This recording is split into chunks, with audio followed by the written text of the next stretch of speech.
how to check your US Bancorp credit card balance. Hi everyone, welcome back to another episode. In this video, I'm going to show you the ways to check your US Bancorp credit card.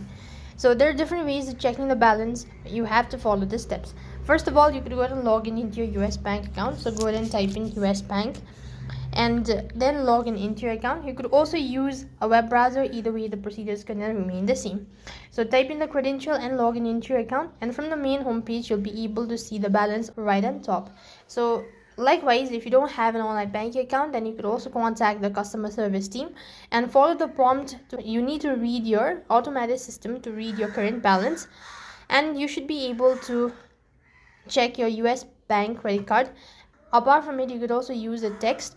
So on the text, what you have to do is open up the text, and as per the message, you need to type in BAL.